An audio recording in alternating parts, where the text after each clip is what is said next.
May problema ka ba? Kung meron, ayos lang yan. Kasi kung hindi, or kung wala, hindi ka tao.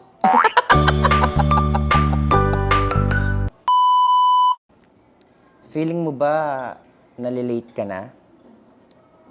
Nahuhuli na? Ayos lang yan. Ako nga, minsan di naliligo para di malate eh.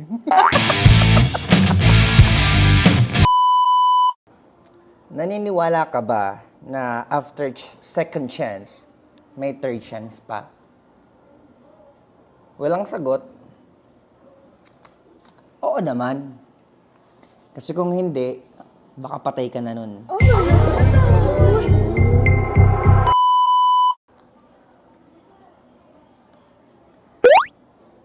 Tuwing kailan ka nagpapasalamat sa Diyos?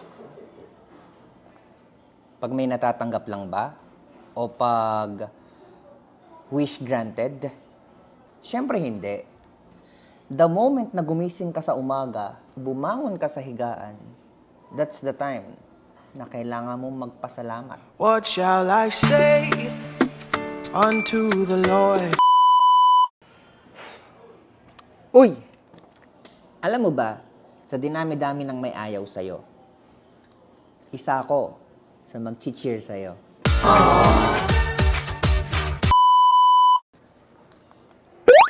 Sabi ko naman sa'yo, lahat tayo may kanya-kanyang runong. Hindi mo kailangan tignan yung galing niya o kainggitan kung anong meron siya. Tandaan mo, lahat tayo unique in our own uniqueness.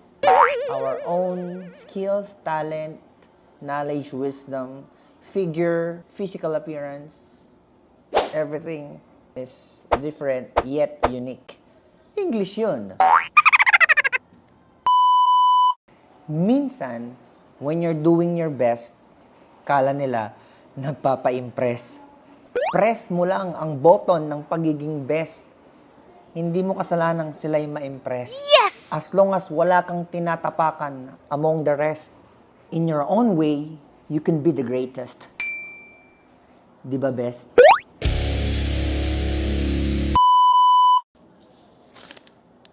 Konti na lang.